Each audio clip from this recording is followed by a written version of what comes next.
Alright, number 2 on the list. And number 2 is one of my most favorite comedic franchises of all time. It's the American Pie franchise. I'm not talking about the DVDs. No, none of the movies that came straight to DVD. I'm talking about American Pie, American Pie 2, American Wedding, and American Reunion. Now, what I loved about the American Pie movies is that the first one was a high school movie. The second one was a summer break kind of like cottage movie. Third one was a wedding. The fourth one was a reunion. They're perfect because you feel like you're growing up with these characters. You're growing up with Jason Biggs' character of Jim. You're growing up with Stifler. You're growing up with Finch. You're growing up with every one of these characters, and everyone has a different characteristic. You kind of relate to these characters in a way, and you also see that some of them remind you of your friends and how you guys were at certain stages in your life. I know a lot of people like to hit on this franchise and say that, oh, it's just dirty jokes. They don't really care about, story or whatnot. There is a story. I think that a lot of people want to be too critical for hit movies. They want to try to pinpoint all the problems. And I just watch these movies for entertainment. I'm not going to be very critical. I know that if I'm going to watch an American Pie movie, I'm not expecting an Academy Award nomination worthy film. I'm looking at a movie that's, by all means, is going to be nominated for MTV Movie Award. That's how much recognition it will get. So, in the case of the movies and how I would rate them, I would say that I love the American Pie movie. The first one was a trendsetter. Back then, in the 90s, in the late 90s, I was a kid, and the first time I watched American Pie, I just laughed my ass off, and I had a big crush on Shannon Elizabeth. Who didn't? Come on. You cannot say you didn't have a crush on Nadia. She was horrible at acting, but she was a very beautiful person. And, Stifler was a funny guy. Everybody used to quote his lines, and everybody used to try to be like him. I think that it kind of was annoying, but, you can't help but like the guy. He's kind of like one of those guys you love to hate. And then you have Jim.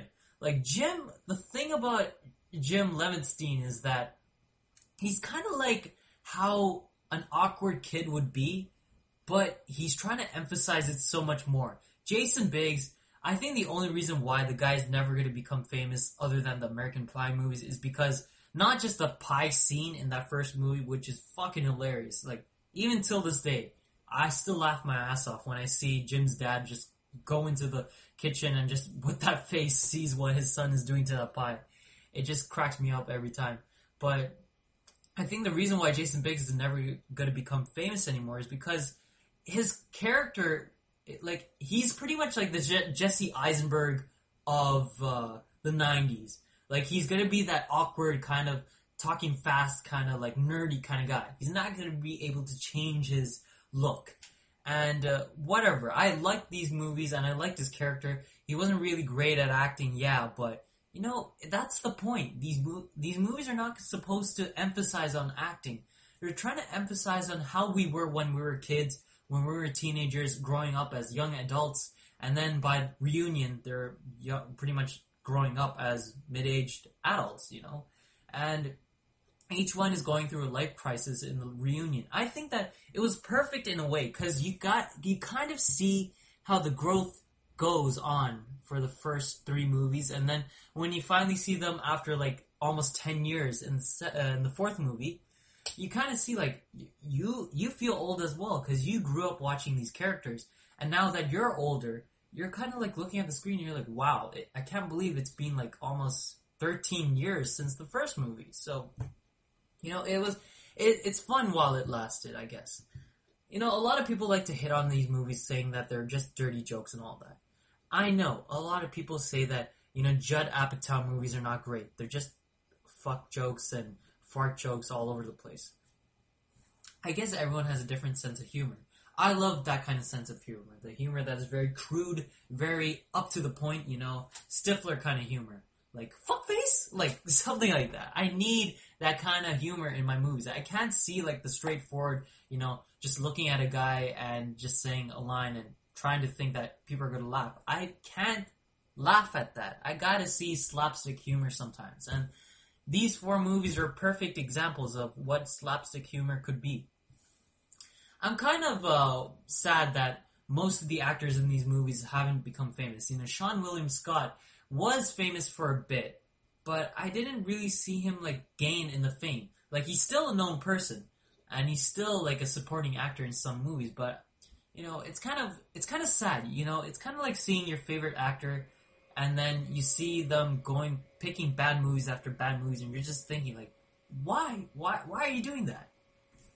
And you know, out of all the people from these movies, the only one that's able to keep their fame is Allison Hannigan, who's in the How I Met Your Mother TV show, and she was on Buffy the Vampire Slayer as well. So you know, I also had a big crush on Allison Hannigan back then too.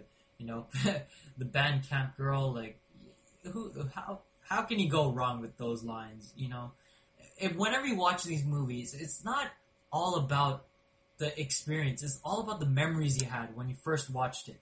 You know, some movies are able to stand the test of time. American Pie 1 is able to stand the test of time. The second one also. You know, you always will have those summer vacations where you're going with your friends, you're going to go to the cottage. You have these moments, and that's what able to connect with myself with the second movie. The third movie, I would say, in my opinion, is the weakest of the three.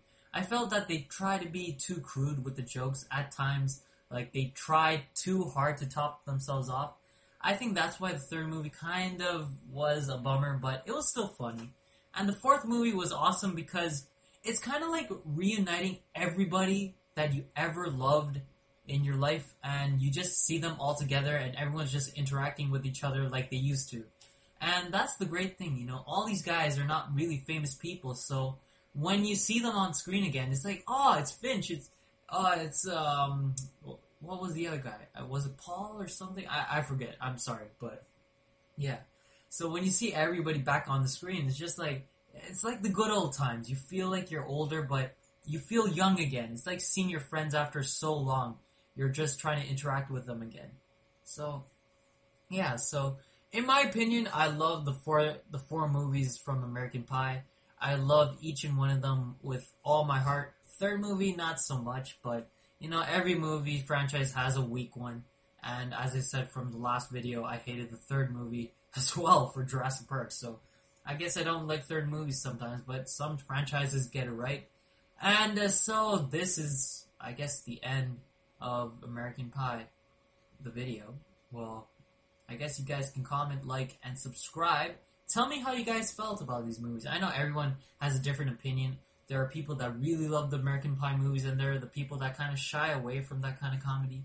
But, you know, if you want a good time, if you want to see a good R-rated movie that's a comedy, I would suggest American Pie 1, 2, and 4. So there you go, guys. That is number 2 on the 1001 list. And I will see you in the next video. And in the words of Steve Stifler, up yours!